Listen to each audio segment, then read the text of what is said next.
Hello viewers, আমার everyday special YouTube channel আর Facebook পেজে আপনাদের সকলকে স্বাগত জানাই। আশা করছি আপনারা সকলে ভালো আছেন। আজকে আমি অনুষ্ঠান বাড়ির মতো আমের চাটনি বাড়িতে তৈরি করে দেখাবো। আমরা বাড়িতে গরমকালে সকলেই আমের চাটনি খেতে ভালোবাসি। তো এই আমের চাটনি অনুষ্ঠান বাড়ির মতো কীভাবে করা যায় সেটা আপনাদের সাথে শেয়ার করব। আমি আজকে এই রেসিপি তৈরি করার জন্য আমি 5-6টা কাঁচা আম ছোট ছোট টুকরো করে কেটে নিয়েছি, ভালো করে ধুয়ে পরিষ্কারও করে নিয়েছি, বীজটাকে বাদ দিয়ে দিয়েছি।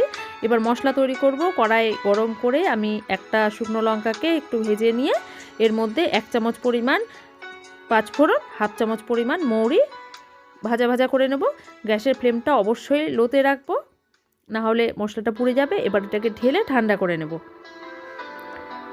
অপর দিকে আমি গ্যাসে জল গরম করে নিচ্ছি।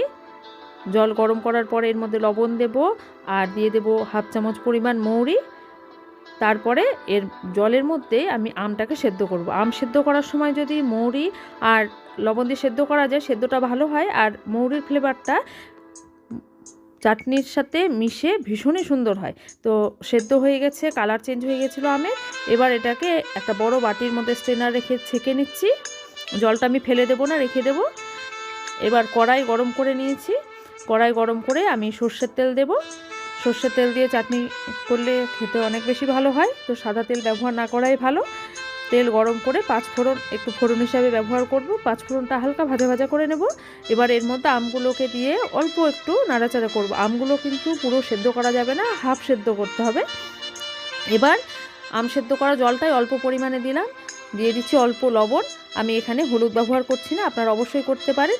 দিয়ে দিচ্ছি 1/2 কাপ পরিমাণ চিনি। 5টা আমের জন্য আমি 1/2 কাপ চিনি দিয়েছি। এর মধ্যে যদি আপনারা গুড় দেন, আখের গুড় দিলেও খেতে ভীষণ ভালো হবে। এখন জল শুকোতে অনেক সময় লাগবে, তাই গ্যাসের ফ্লেমটা হাই করে দেবো।